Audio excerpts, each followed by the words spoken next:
Tanınmış tiktoker Ləmanın keçmiş baldızı Turə TikTok platformasında canlı yayın açaraq Ləmanın haqqında danışıqlara başladı. O, Ləmanla bağlı keçmişdəki hər şeyi tək-tək izləyicilərə anlattı. Onkoloji xəstə olduğunu və qardaşını evləndirmək arzusunda olub, Ləman ilə tanış olduqlarını anlatıb. Buyurun, videoyu daha geniş şəkildə sizlərə təqdim edirəm. Videomuz part 1 və part 2 şəklində olacaqdır. Xoş izləmələr. Olmadı. Daha sonra bu qadının hal-hazırdakı o qadın ki var, bizi rəzil rüsvay eləməyə çalışan. Bax, həmin qadının şəklini göstərdilər. Daim mənə telefon işlətməyə icazə vermirdi həkimlər şu ayla əlaqədar. Daim telefonda göstərdi ki, bu qızı bir dənə bax gör, xoşunuz gələr. Mən baxdım, mənim yəqin ki peşəmdən irəli gəlir, işimdən əlaqəlidir və yaxud da hər nədirsə, insanları müəyyən qədər tanımağı daha yaxşı bacarıram. Və baxanda dedim ki, yox, bu bizim ailəyə layiq deyil. Bu həyasız adama oxşuyur və çox pinti adama oxşuyur. Anam dedi ki, elədimə. Deyirlər ki, atası yoxdur, tək qızdır, anası ilə yaşayır. Elədimə də günahdır. Qardaşın da axşam gələndə təriflə. Dedim ki, yaxşı mama, amma bax, bu pintidir, sən hələ mənə söz deyirsən, nəyəsə bir yerinə düz qoymayanda məndən az qarşısa dalaşırsan. Bax, o çox pintidir, yola gedə bilməzsiniz. Anam dedi ki, eybi yox. Qoy hələ tanış olsunlar, görək necədir, bir yaxından tanıyaq sonra. Dedim, yaxşı. Və mən başladım bu qızla dayımın telefonda WhatsApp-dan yazışmağa. Salam yazdım, dedim nömrəvizi veriblər. Eşitdiyimə görə indi həmin qadın rəhmətə gedib. Həmin qadın da bilmirəm kimin vasitəsilə, kimdir, hələ indiyə qədər də bilmirəm. Açıq heç o qədər dərindən maraqlanmamışıq da, maraqlı olmayıb bizə. Dayımın tanışı kimdirsə, o da həmin o rəhmətə gedən falçı Fatma adlı bir qadın olub. Həmin falçı Fatmanın da yanına bu qadın daim olaraq gedib gələn biriymiş. Və onun tanışlığı ilə başqa bir adam və o da daima deyib ki, ağıllı başlı bir qızdır falan, yetim qızdır, sakit, ağıllı başlı bir qızdır. Mən salam elək elədim, dedim qardaşımı evləndirmək istəyirik, onunla əlaqədar, səninlə yaxından tanış olmaq istəyirəm. Yaz ki, haycım, bacı, hə, tanış olaq. Tanış olduq, dedim, mənə bir neçə şəkil göndərə bilərsən, şəkillər göndərdi. Və o şəkillərdə baxdım, o bəzən neysə, o şəkillərin hamısına diqqətlə baxdım, amma dedim ki, bax, bu bizdə deyil. Umum deyir ki, eybi yox, narahat olmamışlıqdır da. Yaşını soruşdum, düşünün, 2018-ci il mart ayının əvvəli idi. Yaşını soruşdum, həmin vaxtda yaşını bizə 22 dedi. Dedi, 22 yaşım var. Amma yaşını da aldatmışdı bizi. Biz onu normal qarşıladıq, dedik, eyb yoxdur, öz düşüncəsi ilə utanıb falan, eyb yox. Biz onu normal qəbul elədik, amma yaşını az demişdi bizə. Və soruşdu, dedim ki, qardaşım gəlsin, hələ ona şəkli göstərək, qardaşımın rəyi nə olsa, səninlə danışacağım. İnşallah ki, səni bəyənir. Razılaşdım, mənə soruşdu ki, harada yaşayırsınız? Dedim ki, ünvanımızı başa saldım. Tam olaraq məndən soruşdum. Mən də tam olaraq da hansı avtobus gəlir, harada dayanır, orada məhəlləmizə necə gedilir, onu belə danışdım. Sabah oldu, sabah bizə gəldi. Zəng elədi ki, mən məhəllədə Oba marketin yanındayam, amma evinizə necə gəlim, onu bilmirəm. Mənə qarşılaya bilərsiniz. Bizdə də mənə ilk ximyam köçürülürdü. Mart ayının ikisi idi, dəqiq deyirəm. Mart ayının ikisi idi. Və vəziyyətin çox pis olduğuna görə yan-yörəmdə qaldılar. Uşaqlardan göndərdilər, getdilər, onu gətirdilər. Və gəldi bizə. İlk tanışlığımız daha yaxından belə olub. Qardaşım gəldi axşam evə. Axşama qədər o bizdə oturdu. Çox hörmətlə yanaşdıq, çox hörmətlə qarşıladıq onu. Qardaşım gəldi, qardaşım bəyənmədi ilk əvvəl. Amma əgər zərrə qədər vicdanı varsa onun, olduğu kimi danışsın. Amma mən onu qardaşıma bəyəndirməyə çalışdım. Belə. Və bizim həyat tarixçəmiz belə başladı. Qardaşımla onu daha yaxından tanış eləməyə çalışdıq ki, qardaşım onu bəyənsin. Vəziyyətim də ağır olduğuna görə hər şeyi tez bir zamanda eləmək istəyirdilər. Yəni qardaşımı evləndirmək üçün. Ailəsində ağır xəstə olan adamlar daha yaxşı bilir ki, o xəstəni xoşbəxt eləmək, onun arzusunu həyata keçirmək, çabalamaq, əzab əziyyətlər yaşamaq nə deməkdir? Yəni ailəsində xəstə insanlar olanlar daha yaxşı bilər. Biz həmin vaxtda o period nədir? Həmin zamanı keçirdik də, yəni həmin şeyləri yaşayırdıq. Qardaşıma bəyəndirməyə çalışdıq, qardaşıma bəyəndirdik. Sonra qardaşım onu ötürdü evlərinə həmin günü. Üstündən 2-3 gün keçdi. O yenidən bizə gəldi. Və anam danışdı ki, anamla daha yaxından tanış olaq, sizə elçi gərək. O zənglədə anası ilə anam telefonda danışdı. Sonra anam dedi ki, sizə elçi gəlmək istəyirik. Anası dedi ki, gəlməyə ehtiyac yoxdur. Bizim qonşularımız biraz gözü götürməyəndə paxıldı. Ona görə siz birbaşa üzüyü gətirərsiniz. Anam dedi ki, hə, yaxşı. Anam da çox sakit adamdır. Anam da onun dediyinin tam əksidir. Və onu göndərdi evlərinə, getmək istəmirdi. Məcburən göndərdi ki, anam deyir ki, qızım get evdir. Yəni, bəzi şeylər var, onlar urvatlı şəkildə həyata keçməlidir. Onu göndərdi evinə, mart ayının 14 idi ya 15 idi. Ona üzük apardıq, hərə apardıq. Allah şahidi, qonşularımızdan da bizə gedənlər var idi. Zəhmətimizi gəl, ekranın əziyyəsi gəlsin, bax, mən bilmirəm. Yaxşı. Və hərə apardıq. Hərə aparandan 2-3 gün sonra idi, səhv eləmirəmsə, axır çərşənbə idi. Həmin axır çərşənbə günü onun anası, o özü və bir xanım vardı, onların rəfiqəsi düşüb. Gəldilər bizə. Bizə gəldikdən sonra anam onları gözəl şəkildə qarşıladı. Çox xahişəm, komentar yazıları aç. Pis də yazsalar, narahat onu aç. Yaxşı. Sonra axşamüstü idi. Anam həmin bu qadın üçün bazarlıqlar eləmişdi, paltar almışdı. O paltarları geyindirdi, baxdı və bəyəndiyi bir paltar əynində qaldı. Axşam idi, axşam gedəndə artıq evlərinə durdu anası, həmin qadın evlərinə gedəndə bu qadın ayağa durmadı da, getmək istəmədi. Və anam dedi ki, qızım, elə istəyirsən bu paltarla get, narahat olma. Anası da dedi ki, yox, onsuz da toyda gətirəcəksiniz, qoy elə sizdə qalsın. Anam durdu, qaldı, mən ona baxdım, anam utandı, heç nədən dedi ki, hə, yaxşı qalsın. Və o qalan toyda aprel ayının 3-də oldu. Ayın 1-də ya 2-də idi. Qardaşıma dedi ki, bizdə qaldı. Qardaşıma dedi ki, evə getmək istəyirəm. Bir-iki paltarlarım var. O paltarlara ayırın ki, anam qarışdırmasın. O paltarları bura gətirmək istəyirəm. Qardaşım dedi ki, yaxşı, özüm aparım. Dirəşki yox, tək gedəcəm falan. Qardaşım onu apardı. 6 nömrəli avtobusun sonuncu dayanacağı bayıldı. Orada dirəşmişdi ki, mən özüm piyada gedim evə. Anam demiş ki, artıq barmağımda mənim üzüyüm var da, niyə qoy özüm aparım? Demiş ki, yox, qonşularımız belədir, elədir. Məcburən oradan tək getmişdi. Bu da qardaşıma çox pis təsir eləmişdi, mübahisələr olmuşdu. Demiş ki, axşam gəlib götürərsən. Və axşam qardaşım getdi, götürdü. Yəni də həmin astanovkadan götürüb gəldi. Və bir də ayın 3-də toy günü bəzəkli, düzəyli şəkildə ortancıl xalamdan maşına qoyub göndərdiyi evlərinə ki, sən get evə, biz birazdan gəlin götür deyə gələcəyik.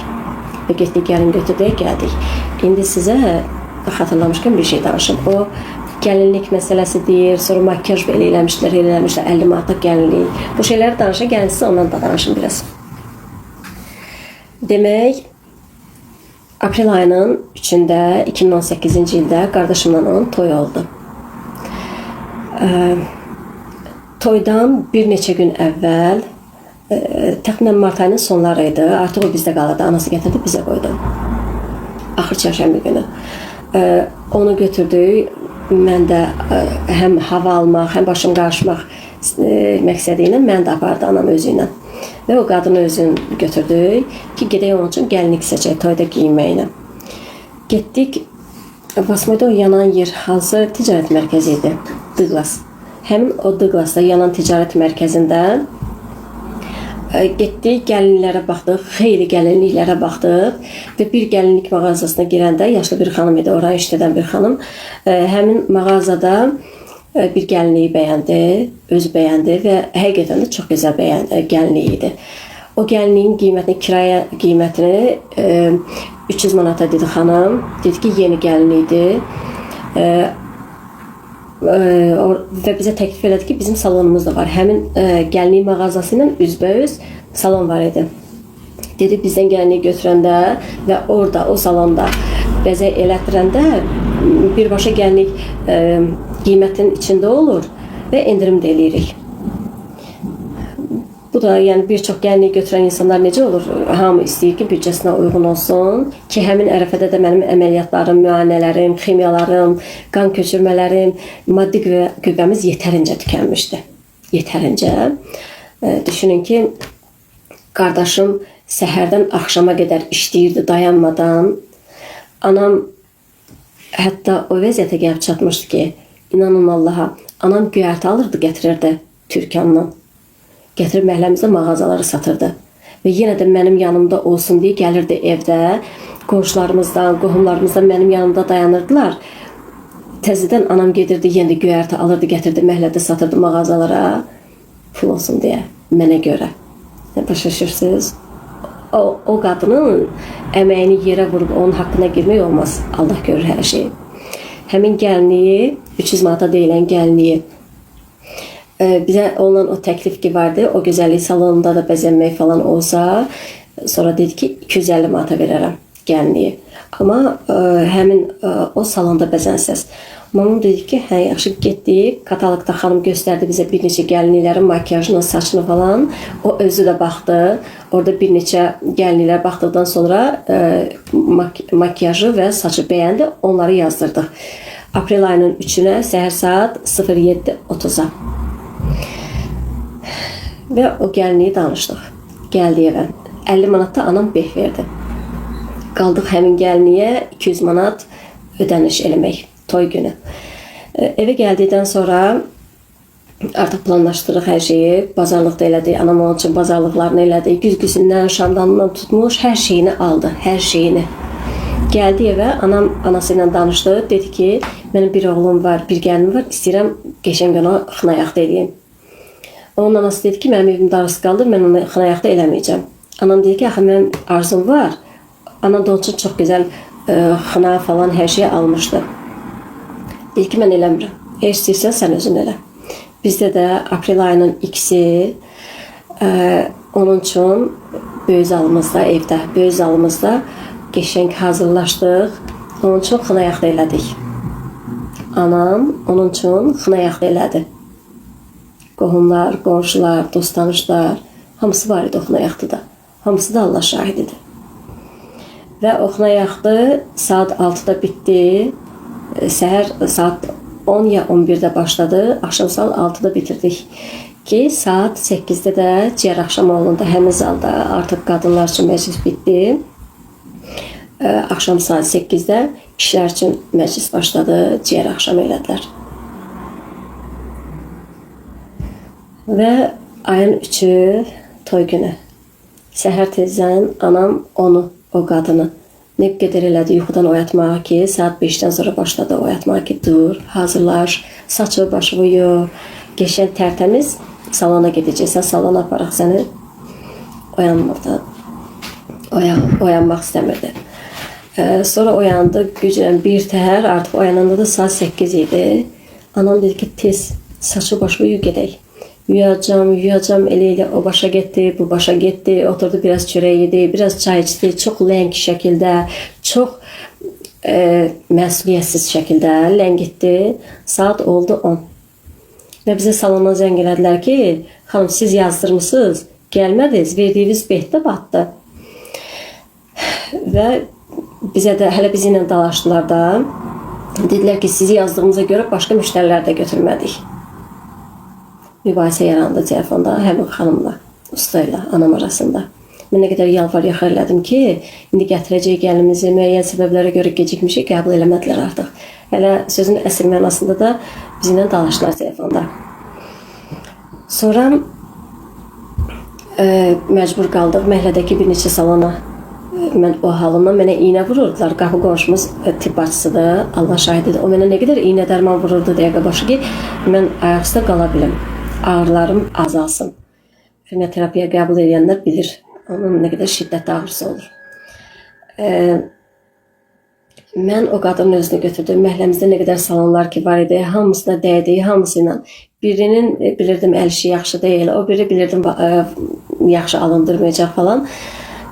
Birinin də vaxtı olmadı, nəsə alınmadı. Gəldik evə, çox çarəsizcə. Və bir usta tanıyırdım, kəmlatdı. Kəmliyə zəng elədik, xahiş elədik ki, təcili yəni gəlib gəlini bəzəməsin. Sağ olsun, razılıq verdi. Gəldi evə, gəlini bəzədi. Əslində o bir şəkil ki paylaşmışdı toyundan. Həmin şəkildə əslində toyda saçı o cür bəzənməmişdi. Əslində onun saçı elə deyildi. Evə gedəndə, gəlinliyini geyinəndə saçı açılıb dağılmışdı bütün. Sonra özü götürüb evdə kimisə köməklə vasitəsilə o saçını bir təhər eləmişlər. Əslində o saç elə deyildi. Sonra elə bəzəndi və bilmirəm neçə manatlıqsa deyir, qaranlıqda makyaj falan. Onu da yetərincə ödənişini elədik. Yetərincə. Yəni haqqımızda çox bilir. Bu tarixçəni danışdım sizə. Və sizə başqa şeylərdə danışacağım. Evimizdə ilk mübahisəmizdən danışacağım. Onun bizə evimizə artıq o ki toy oldu, toydan sonraki oldu. Mübahisəmizdən danışacağım. İlk mübahisəmiz necə oldu? Süfrədə oturmuşduq. Toydan bir neçə gün sonra idi. Qardaşım idi, anam idi, mən idim, qızım idi və bu qadın idi. Sağ qolda idi, kompot dağıldı stolun üstünə o qadının. Və o kompota çox pis söz dedi.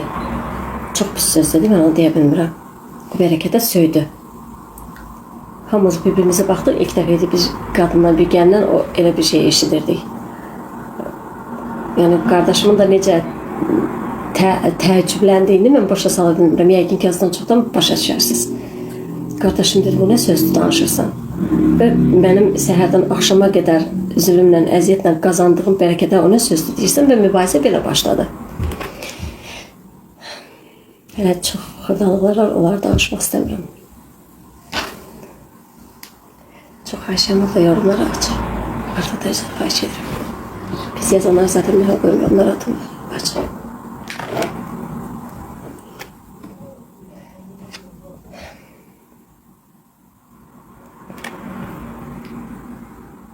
Belə. Onları danışmağa o məni məcbur edir.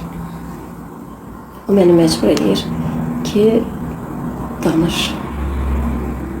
Yanındakı kimdir? Nə dəxildəki kimdir? Amma xanımdır.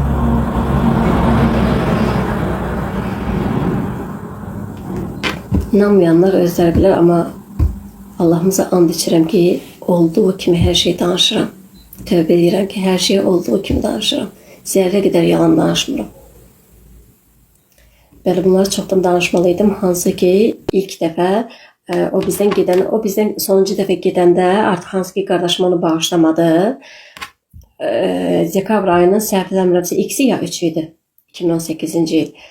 O bizdən gedəndən 2 gün sonra qonşumuz ilk əvvəl anama demişdi, məhəllədə rastlaşmışdı. Sonra da gəldi bizə, anam mənə dedi, mən də başa düşmədim. Zəng elədim, soruşdum ki, hala sən nə edirsən, başım çıxmır. Onda TikTok platformasının varlığından xəbərim yox idi. Telefon da işlətmədiyimə görə ümumiyyətlə sosial şəbəkələrə girə bilmirdim. İstifadə elədiyim bir tək Facebook idi və o da işimlə əlaqədar. Və WhatsApp idi.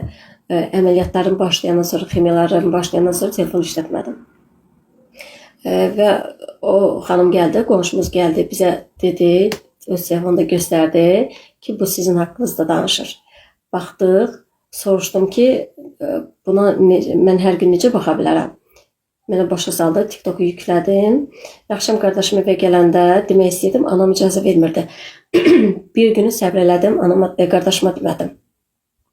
Sonra qardaşım sabah işdə olanda anamın telefonunu götürüb yenə də baxırdım. Gördüm ki, çox pis şəkildə danışır da, çox urvasız danışır bizim haqqımızda, çox yalan danışır. Nağıl danışır rəsmən.